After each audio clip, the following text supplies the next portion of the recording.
I just want to kind of get that little commercial in for the new listeners that may not be familiar with some of these terms like tool scam and, RICO fraud and illegal pyramid. But those are sort of the meaning of those terms. And so tonight we've got a great guest. I met her on Facebook, and she made a comment on there, and I asked her a couple of additional questions, and she answered right back, and I said, man, I'd love to have you on my radio podcast. And it's only mine because Peter says it's mine. Peter does all the work behind the scenes, okay, just to be clear. All I do is talk on the phone for an hour. Peter does all the work, and he's got a bunch of other shows on besides this one, so do listen to some of the other material as well. But tonight we've got a young woman who has a just amazing story. It just blew me away when I was reading and commiserating with her on Facebook. And her name is Krista Moss. And Krista, I'll just say welcome to the show. And why don't you just start by introducing yourself, where you're from, how you got involved in Amway, and, some of your early experiences, how you were prospected, that sort of thing. If you can just, give the listeners an idea, who you are basically and how you got involved in Amway. Go right ahead. Well, thank you. Thank you guys so much, both of you, for giving me the opportunity to being able to be on this. I'm just really grateful for the opportunity to share my story and hope that it might help some other young people that are looking at Amway or other MLMs as a business opportunity to really be able to see it objectively for what it really is and to be able to make those decisions on their own versus having the influence from other people. So I just greatly appreciate that. But my name is Krista. I am originally from Colorado. I'm 20. I turned 27 in a month or so from now. And I got originally involved when I was living in Seattle. I got sponsored at 19 years old. I was actually just freshly out of high school, just new into college, and I got sponsored while I was working in the mall. That's where I was prospected. My upline, he called me a couple days later after meeting me while I was at work, asked me if I was interested in a business opportunity, sat down with me, walked me through this interview process. That's pretty standard when it comes to Worldwide Group, specifically as a seller of the Amway products. So you walk through this interview process. You have to earn your spot on this team, and then you have to start building your own team. And so that's kind of how I got involved. In all honesty, I was so young at the time that I really didn't know what it was, what I was getting involved in. They are very vague on explaining what the opportunity is to you when you're going through that process. So I just really had a major lack of understanding of what exactly I was supposed to be doing. I was just sold on this dream of being able to retire young and to have all of these things in life that you wouldn't be able to have if you worked a regular 9-to-5 job. Yes, and did he mention anything about, now don't check the internet or anything along those lines, don't talk to other people because, they don't really know what they're talking about, anything along those lines?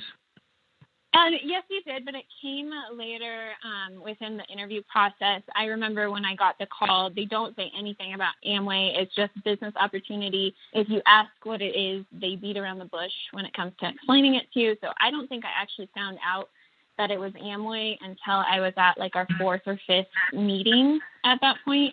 And even at that point, I was so young that I didn't know what Amway was. I didn't know about what it really was until I had actually talked to my parents about what it was. And they only knew what Amway was from like the 80s, and the door-to-door soap salesman stuff. So I don't think I really knew, or anybody in my life really knew what I was getting into.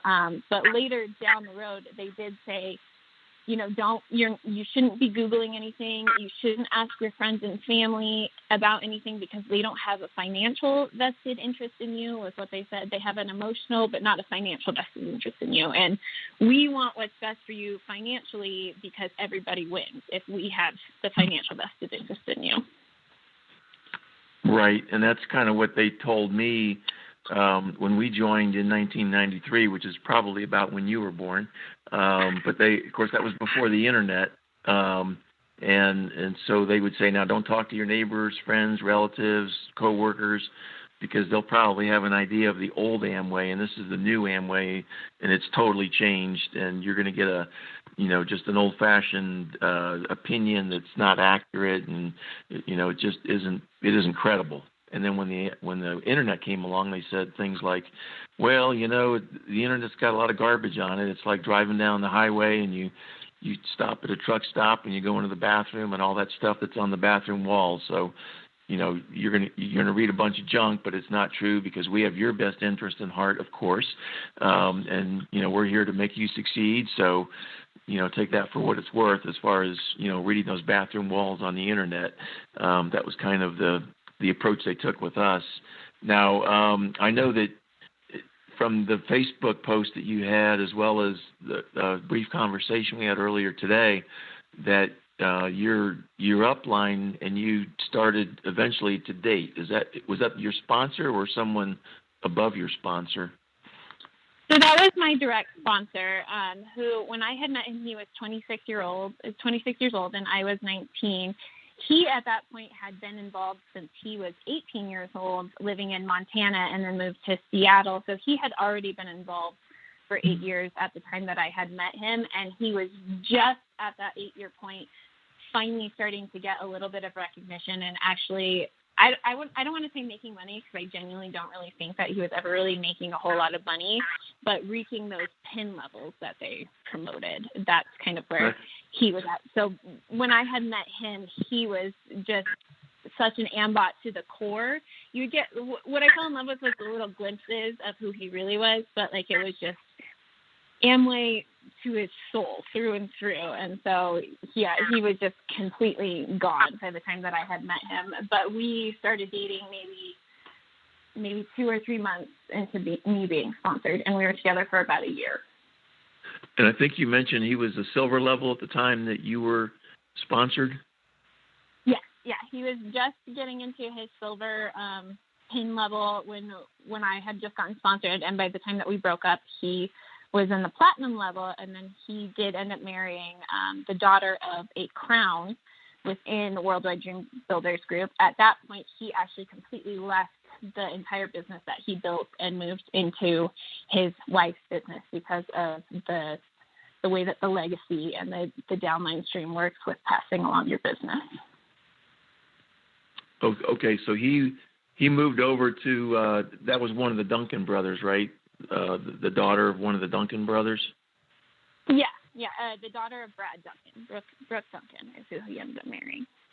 Yeah, that's really, really interesting. So I guess, did he take his business with him and then they were a leg within the business over in his wife's line of sponsorship? So that's something that I've always found really fascinating within the Amway streamline and how the downlines work, is that you can't combine a team unless you're within the same downline. So if he and I were to get married, then our team would become one team and we would combine our downlines to create one.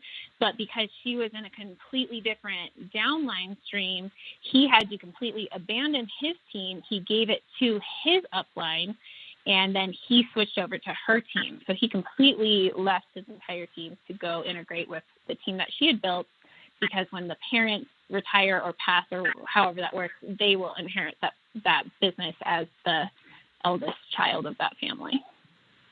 Right. So at that point, he'll have a much larger downline, in other words, than what he had as a platinum with his own downline.